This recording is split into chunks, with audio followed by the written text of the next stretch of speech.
ଟିକେ କଳ୍ପନା କରନ୍ତୁ ତ ଏମିତି ଏକ ଗ୍ରନ୍ଥ ବିଷୟରେ ଯେଉଁଥିରେ ଆଜି ବି 50,000ରୁ ଅଧିକ ଶ୍ଲୋକ ବଞ୍ଚି ରହିଛି।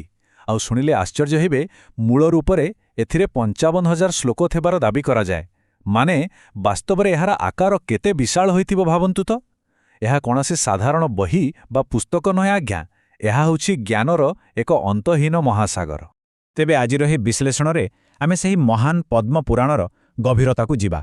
କିନ୍ତୁ ଗୋଟିଏ କଥା ମନେ ରଖିବେ, ଏହା କେବଳ ଗୋଟିଏ ବହି ନୁହେଁ, ଏହାକୁ ଆପଣ ଜ୍ଞାନର ଏକ ଜୀବନ୍ତ ନିରନ୍ତର ବଢ଼ୁଥିବା ଗ୍ରନ୍ଥାଗାର ବୋଲି ଭାବିପାରନ୍ତି। ଆଚ୍ଛା, ଏହାର ନାମକରଣ କେମିତି ହେଲା ଜାଣନ୍ତି? ସେହି ପବିତ୍ର ପଦ୍ମ ଫୁଲରୁ ଯେଉଁଥିରେ ସୃଷ୍ଟିଭର୍ତ୍ତା ବ୍ରହ୍ମା ପ୍ରକଟ ହୋଇଥିଲେ ବୋଲି ଆମେ ବିଶ୍ୱାସ କରୁ। ତେଣୁ ଏହାର କାହାଣୀ ଯେତିକି ରହସ୍ୟମୟ, ଏହାର ଇତିହାସ ସେତିକି ରୋଚକ। ଆଚ୍ଛା, ଆଗକୁ ବଢ଼ିବା ପୂର୍ବରୁ ଆମେ ଆଜି କ'ଣ କ'ଣ ଆଲୋଚନା କରିବା ଟିକେ ଦେଖିନେବା।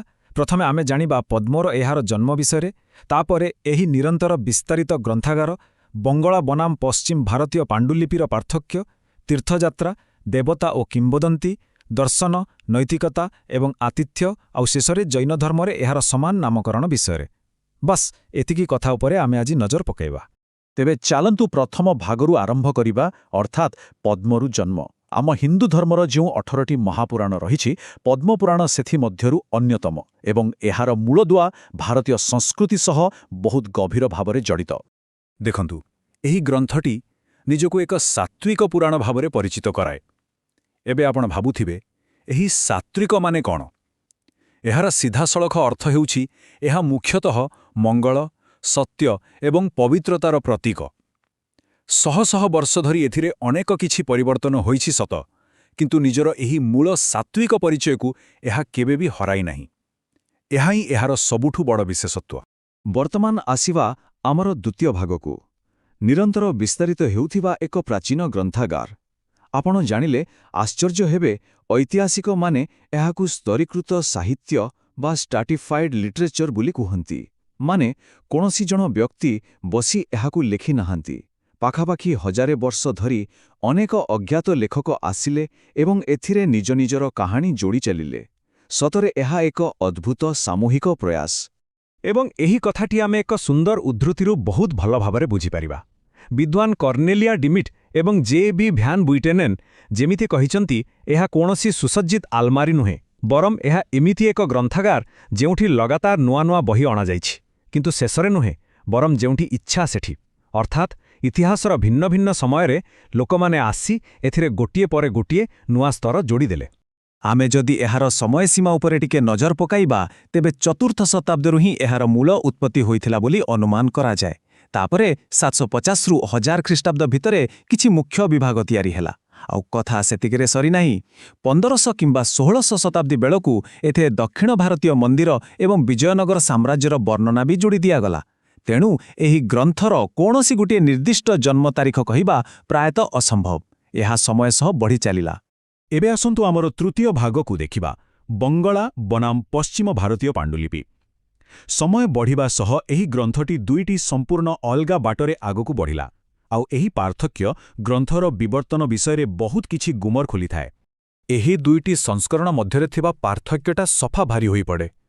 ଗୋଟିଏ ପଟେ ଅଛି ଆମର ପୁରୁଣା ବଙ୍ଗଳା ସଂସ୍କରଣ, ଯେଉଁଥିରେ 5ଟି ଖଣ୍ଡ ରହିଛି। ଆଶ୍ଚର୍ଯ୍ୟର କଥା ହେଉଛି, ଏହା ଆଜି ପର୍ଯ୍ୟନ୍ତ ଅପ୍ରକାଶିତ ହୋଇ ରହିଛି। ଅନ୍ୟପକ୍ଷରେ ପଶ୍ଚିମ ଭାରତୀୟ ସଂସ୍କରଣରେ 6ଟି ଖଣ୍ଡ ରହିଛି। ଆଉ ଏହି ସଂସ୍କରଣଟି ହିଁ ବ୍ରିଟିଶ ସମୟରୁ ଅଧିକ ଜଣାଶୁଣା ଓ ବହୁଳ ଭାବରେ ପଢ଼ାଯାଉଛି। କିନ୍ତୁ ସବୁଠାରୁ ରୋଚକ କଥା ହେଉଛି ଏହି ପାଣ୍ଡୁଲିପିର କିଛି ରହସ୍ୟ। ଟିକେ ଭାବନ୍ତୁ, ପ୍ରାଚୀନ ବଙ୍ଗଳା ସଂସ୍କରଣର ସୃଷ୍ଟିଖଣ୍ଡରେ ଧର୍ମଶାସ୍ତ୍ର ଉପରେ ଥିବା ପୁରା 39ଟି ଅଧ୍ୟାୟ ସମ୍ପୂର୍ଣ୍ଣ ଗାୟବ, ଯାହାକି ଅନ୍ୟ ସଂସ୍କରଣରେ ପୂରାପୂରି ରହିଛି। ଏଥିରୁ ଆମକୁ କ'ଣ ଜଣାପଡ଼େ? ଏଥିର ସ୍ପଷ୍ଟ ଜଣାପଡ଼େ ଯେ ଭୌଗୋଳିକ ସ୍ଥିତି ଏବଂ ସେହି ଅଞ୍ଚଳର ପରମ୍ପରା ସ୍ଥିର କରୁଥିଲା ଯେ ଏହି ବିଶାଳ ଗ୍ରନ୍ଥାଗାରରେ କେଉଁ କାହାଣୀ ରହିବ ଆଉ କେଉଁଟା ବାଦ୍ ପଡ଼ିବ। ଏବେ 4ର୍ଥ ଭାଗ ଆଡ଼କୁ ଯିବା, ତୀର୍ଥଯାତ୍ରା, ଦେବତା ଏବଂ କିମ୍ବଦନ୍ତୀ। ଏହି ଭାଗଟି ଯେମିତି ଗୋଟିଏ ରହସ୍ୟର ପେଢ଼ି। ଥରେ ଏହି ଗ୍ରନ୍ଥାଗାରର କବାଟ ଖୋଲିଲେ ଆପଣ ଭାରତର ଭୂଗୋଳ, ବିଭିନ୍ନ ନଦୀର ସୁନ୍ଦର ବର୍ଣ୍ଣନା, ଆଉ ବିଷ୍ଣୁ, ଶିବ ଓ ଶକ୍ତିଙ୍କର ଏମିତି ସବୁ ମନୋରମ କାହାଣୀ ଦେଖିବାକୁ ପାଇବେ, ଯାହା ଆପଣଙ୍କୁ ଆଶ୍ଚର୍ଯ୍ୟ କରିଦେବ।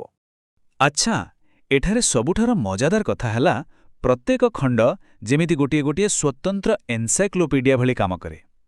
ପ୍ରଥମ ଭାଗ ବା ସୃଷ୍ଟିଖଣ୍ଡରେ ପୁଷ୍କର ହ୍ରଦ ଉପରେ ଧ୍ୟାନ ଦିଆଯାଇଛି, ଭୂମିଖଣ୍ଡରେ ତୀର୍ଥଯାତ୍ରା କଥା, ବ୍ରହ୍ମଖଣ୍ଡରେ ଆମର ତୁଳସୀ ଗଛର ମହତ୍ତ୍ୱ ଏବଂ ରାଧାଙ୍କ ପର୍ବ ବିଷୟରେ, ଆଉ ପାତାଳଖଣ୍ଡ ସେଥିରେ ତ ସମ୍ପୂର୍ଣ୍ଣ ଅଲଗା ଧରଣର କାହାଣୀ ସବୁ ରହିଛି। ଆପଣ ଯଦି ଭିତରକୁ ଯାଇ ପଢ଼ିବେ ଦେଖିବେ ଏହି କାହାଣୀଗୁଡ଼ିକୁ କେତେ ରୋଚକ।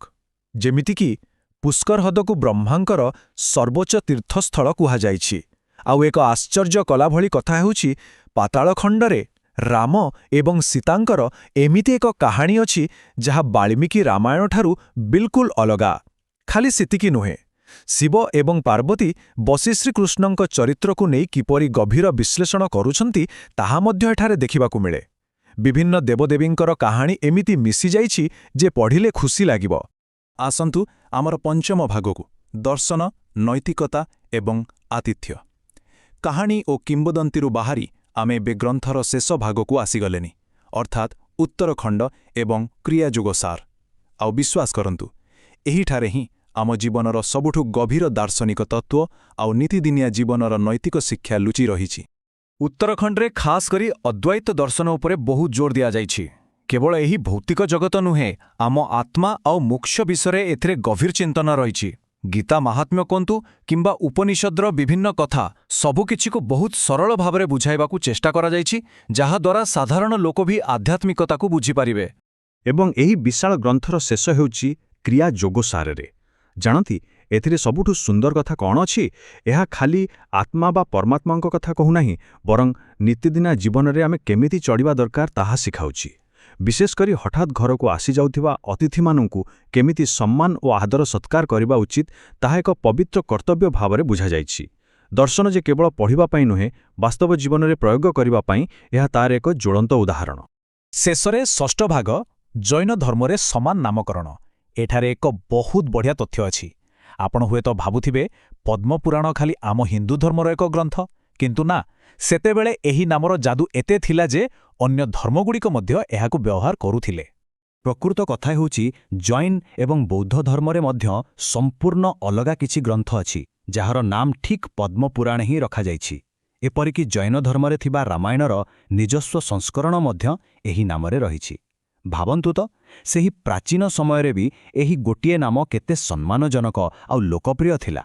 ଇତିହାସର ପୃଷ୍ଠା ଓଲଟାଇଲେ ଆମେ ଦେଖିବା ଯେ ସପ୍ତମ ଶତାବ୍ଦୀରେ ରବିଶେଣଙ୍କ ଠାରୁ ଆରମ୍ଭ କରି ପଞ୍ଚଦଶ ଶତାବ୍ଦୀରେ ରୈଧୁ ଏବଂ ପରେ ସୋମଦେବ ଓ ଧର୍ମକୀର୍ତ୍ତିଙ୍କ ପର୍ଯ୍ୟନ୍ତ ଅନେକ ବିଦ୍ୱାନ ନିଜ ଗ୍ରନ୍ଥ ପାଇଁ ଏହି ସମାନ ଉପାଧିକୁ ବାଛିଥିଲେ। ଅର୍ଥାତ୍ ଧର୍ମ ଯାହା ବି ଥାଉ, ଏହି ନାମରେ ଏକ ସ୍ୱତନ୍ତ୍ର ଆକର୍ଷଣ ଥିଲା, ଯାହା ସମସ୍ତଙ୍କୁ ବାନ୍ଧି ରଖିଥିଲା। ତେବେ ଆଜିର ଏହି ବିଶ୍ଳେଷଣର ଶେଷରେ ଆମ ମନରେ ଏକ ବଡ଼ ପ୍ରଶ୍ନ ଉଠୁଛି। ଯଦି ଏମିତି ଏକ ପ୍ରାଚୀନ ଗ୍ରନ୍ଥକୁ ହଜାରେ ବର୍ଷ ଧରି ଲଗାତାର ବଦଳାଯାଏ, ନୂଆ ନୂଆ ଜିନିଷ ଯୋଡ଼ାଯାଏ ଆଉ ଭିନ୍ନ ଭିନ୍ନ ଅଞ୍ଚଳରେ ଏହା ଭିନ୍ନ ରୂପ ନିଏ, ତେବେ କ'ଣ ଏହାକୁ ଆମେ ସତରେ କେବଳ ଗୋଟିଏ ବହି ବୋଲି କହିପାରିବା? କିମ୍ବା ଆମେ କହିବା ଯେ ଏହା ଖୋଦ୍ ଇତିହାସରେ ଏକ ଜୀବନ୍ତ ବଢ଼ୁଥିବା ସ୍ମାରକୀ ପାଲଟି ଯାଇଛି? ପଦ୍ମପୁରାଣ କେବଳ କିଛି ପୃଷ୍ଠାର ସମାହାର ନୁହେଁ। ଏହା ହେଉଛି ଆମ ଭାରତୀୟ ସଭ୍ୟତା, ଭିନ୍ନ ଭିନ୍ନ ବିଚାରଧାରା ଏବଂ ସମୟରେ ଏକ ବିଶାଳ, କେବେ ନ ସରୁଥିବା ଗ୍ରନ୍ଥାଗାର। ଆଶା କରୁଛି ଏହି ତଥ୍ୟଗୁଡ଼ିକ ଆପଣଙ୍କୁ ନୂଆ କିଛି ଭାବିବାକୁ ନିଶ୍ଚୟ ଖୋରାକ ଦେଇଥିବ। ବର୍ତ୍ତମାନ ପାଇଁ ଏତିକି, କିନ୍ତୁ ଏହି ବିଶାଳ ସାଗରରେ ଆହୁରି ଅନେକ ରହସ୍ୟ ଲୁଚି ରହିଯାଇଛି।